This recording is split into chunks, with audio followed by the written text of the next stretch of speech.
Welcome back, dear friends. It's truly a joy to see you again in this space of shared reflection and spiritual inquiry. If you're joining us for the first time, welcome to our growing circle of wisdom and discovery. Please remember to subscribe and turn on notifications so you don't miss our weekly journeys into the unseen truths that shape our lives. Today, we are going to explore a topic that often stirs fear, superstition, and misunderstanding, something many of us avoid thinking about, and yet may unknowingly live with every single day: yin energy, or what many describe as heavy, stagnant, or even ghostly energy.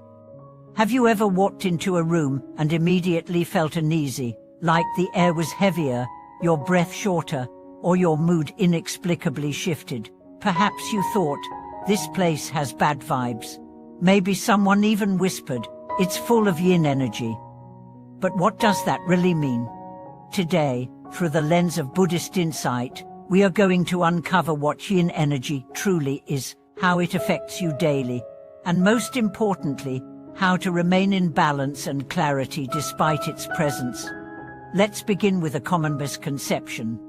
Most people associate yin energy with cemeteries, abandoned houses, hospitals, or scenes from horror films. They imagine spirits lingering in darkness, clinging to places where death once walked. But the shocking truth is this: you don't need to step into a graveyard to be enveloped in yin energy. You may be surrounded by it right now in your office, your living room, even in your thoughts. According to Buddhist teachings, yin and yang are not just forces in nature, they are patterns of energy in all things. Yang represents movement, clarity, warmth, and life. Yin represents stillness, coldness, inertia, and decay. Both are necessary. Neither is evil, but when yin becomes excessive, when the balance dips, suffering begins. And this is where most people miss the point. Yin energy is not just about ghosts or death. It's about environments, emotions, and thoughts that stagnate. It's about places where life is absent, not physically, but energetically. Let me explain. Imagine a windowless office, filled with fluorescent lights, humming electronics, and no fresh air. People sit for hours, barely moving, staring at screens, breathing shallowly, immersed in stress and numbness.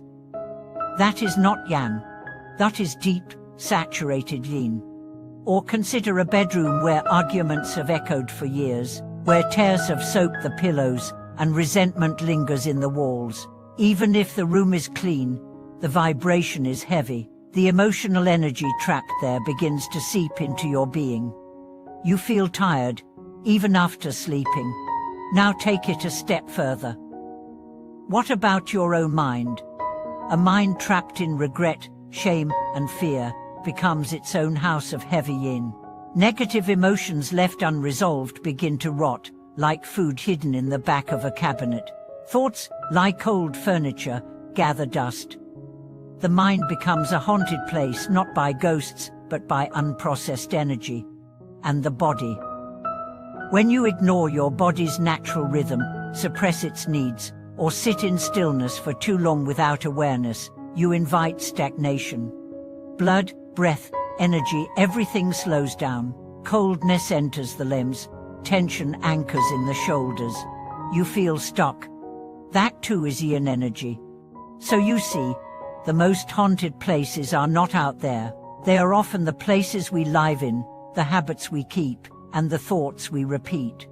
But now comes the powerful question. What can you do about it? The Buddha didn't teach us to fear the world. He taught us to see it clearly. Yin energy is not a curse. It is a signal. It is your body, your environment, and your mind whispering, "Wake up. Something here needs attention." Here's the first truth you must remember. Wherever awareness flows, stagnation dissolves. You don't need incense or chants to clear a space, though they help. What you need first is presence. Walk into your home with mindfulness. Notice the corners that feel heavy. Open the windows, let sunlight in. Rearrange your space. Energy follows intention. and for your body move. Even 5 minutes of stretching, a brisk walk, a dance around the room can stir life back into stillness. Len cannot stay where breath flows freely. For the mind, observe your thoughts. Don't fight them, don't judge them. Just notice. When shame rises, bow to it. When fear comes, greet it like an old friend. Presence transforms even the darkest emotion into light. And if you still feel overwhelmed, remember this. Chanting the name of the Buddha, reciting mantras, or simply focusing on your breath, all of these are lanterns in the darkness. You don't have to banish the yin. You simply need to bring in more light. Let me share a story with you. There was a woman named Iris. She lived alone in an apartment after losing her husband. For years, the home was filled with grief. The curtains stayed drawn, meals were skipped. The television became her only companion. When friends visited, they commented on how heavy the place felt. One day, she attended a Dharma talk. The teacher spoke about how the energy of a home reflects the energy of the heart. That night, Iris lit a single candle, opened one window, and began chanting quietly. She cried for hours, but something shifted. The next morning, she cleaned her kitchen for the first time in months. The following week, she added a plant to the windowsill. A month later, she invited her niece over for tea. And her home, the same walls, the same furniture. But no one called it heavy again. This is what transformation looks like, not dramatic, not magical, but sincere and slow. So if you feel that your life is surrounded by heaviness, you don't need to run.